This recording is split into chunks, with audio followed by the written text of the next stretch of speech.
न खाओ। अब यहां भी अनुकरणी नहीं है, जो धुंधली की बात है। धुंधली हमारी महापुरुष नहीं है, इसलिए वो क्या कह रही, ये केवल सुनो, अनुकरणी नहीं। वो कह रही मान लो हमने फल को खा लिया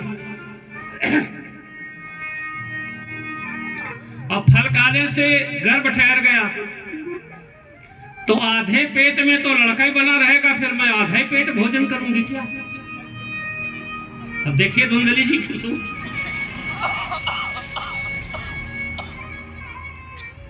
मैं भोग नहीं भोग पाऊंगी, अगर कोई आवश्यकता पड़ जाए तो मैं दौड़ नहीं पाऊंगी, भाग नहीं पाऊंगी। तरह तरह के विचार आ रहे। इतने में 4, 6, 10 महिलाएं निकली तो उन्होंने कहा गुरु माता जी ये क्या लिए उछाल रही हो? बोले तुम्हारे गुरु बाबा कह गए हैं ये फल खा लो लड़का हो जाएगा। कितने मूर्ख हैं, कई फल खाने से लड़के होते हैं। अब समझ लो आदमी की ये वैल्यू होती है इतने बड़े विद्वान के लिए, सर्वशास्त्र विशारदम च। तो उन्होंने कहा अगर गुरुदेव ने कहा है तो खा लो ना। बोले ना, अगर मैं फल खा लूंगी तो फिर मैं खाना क्या खाऊंगी? अब मान लो भोग नहीं भोग पाऊंगी, अरे और तो और मान लो हमारे घर में आग ही लग गई और भागना पड़ा तो सब तो भाग जाएंगे, मैं तो मरी जाऊंगी। क्या विचार है? उन्होंने कहा कौन तुम्हारे घर में आग लगा जाएगा?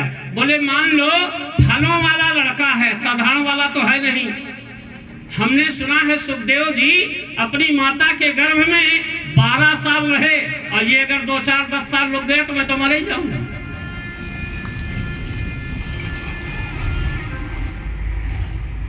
तो एवं कुतर्क भाषेण फलम नहीं उच भक्षति।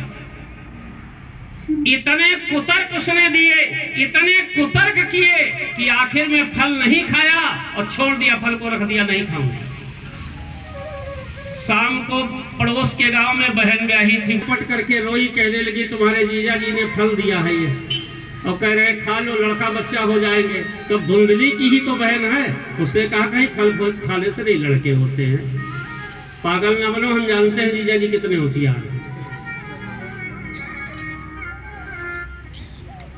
बोले बहन करूं तो क्या करूं? बोले गाय बंधी है, ये भी 3 साल हो गए हैं, अभी तक नहीं बनी है, जाकर के फल इसको खिला दो। बोले हम क्या कहेंगे उनसे? बोले तुम परेशान ना हो, मेरे 3 लड़के हैं और ये फलों वाला लड़का है, आगे पीछे भी हो सकता है। अगली जो संतान होगी जन्म लेते ही मैं तुम्हारे पास दे जाऊंगी, तब तक तुम 9 महीने तक अपना कार्यक्रम चालू रखो कि हम गर्भवती हैं। और सर्वशास्त्र विशारद आत्मदेव नहीं जान पाए, 9 महीना तक ढोंग चला। इतने बड़े विद्वान। अब आजकल के लोग कहते हैं हम जानते हैं, क्या जानते हैं?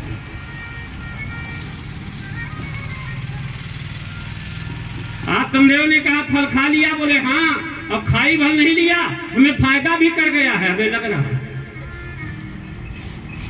आराम से सेवा कराया और उधर जहां बहन के लड़का हुआ, रातों रात वो लड़का यहाँ आ गया। अब बोले दूध नहीं उतर रहा है, उधर बहन के लड़का हुआ और खत्म हो गया, ये कह दिया गया। इस बहाने से बहन को भी यही बुला लिया गया और लो सर्वशास्त्र विशारद आत्मदेव के यहाँ दूसरे लड़के का पालन पोषण हो रहा है। अच्छा, मार्कशीट पे तो नाम आत्मदेव का लिखा जाएगा। जब बनवाई हो गई होगी तो पिता पे नाम किसका लिखा गया होगा? आत्मदेव का। सर्वशास्त्र विशारदम च द्वितीयो यो भास्करा। इतने बड़े विद्वान। धीरे धीरे थोड़ा समय और बीता। आत्मदेव ने कहा अपने का लड़के का नाम संस्कार करना चाहते हैं। जीवन भर हमने निमंत्रण खाया है, बड़े बड़े संत महात्माओं को हम बुलाएंगे। अब धुंधली थोड़ी भयभीत हुई, क्योंकि धुंधली केवल अपने पति भर को कमजोर समझती थी, बाकी ये जानती थी कि दुनिया में एक से एक विद्वान पड़े।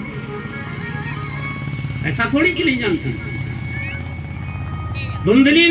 कि मान लो कोई संत महात्मा आया नामकरण में और देखते ही कह दिया तुम्हारा लड़का ही नहीं है, तो पोल खुल जाएगी। तो तुरंत धुंधली ने कहा ये बताओ लड़का हमारा है कि गांव वालों का, कि जिनको निमंत्रण में बुलाओगे उनका है? बोले नहीं आपका है। बोले तो मेरा नाम धुंधली तो मेरे लड़के का नाम धुंधकारी होगा। अब आत्मदेव जी समझ रहे पुत्र के प्रेम में पागल है, इसलिए ये कह रही है। आखिर उसने खुदा नाम रख लिया।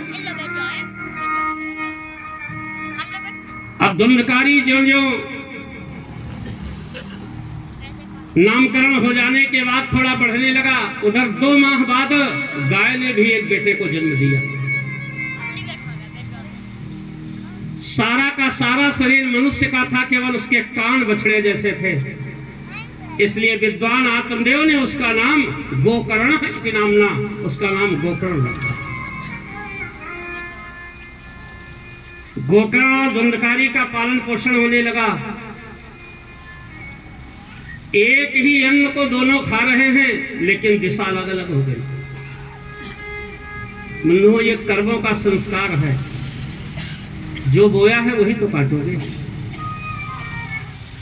अब जो संत का प्रसाद है वो गोकर्ण संतता के रास्ते पर गया, और जिसके जन्म में ही 420 हो, समझ रहे ना, जिसके जन्म में ही 420 हो, कितना महान निकलेगा।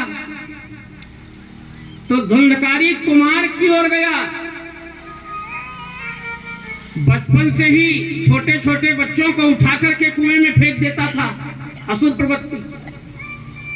बड़ा हो जाने पर ठगी डकैती चोरी मांस मदिरा व्यभिचार, ये उसके कर्मों का लेखा जोखा। गोकर्ण सुबह से संध्या तक पूजन में समय बिताने लगा।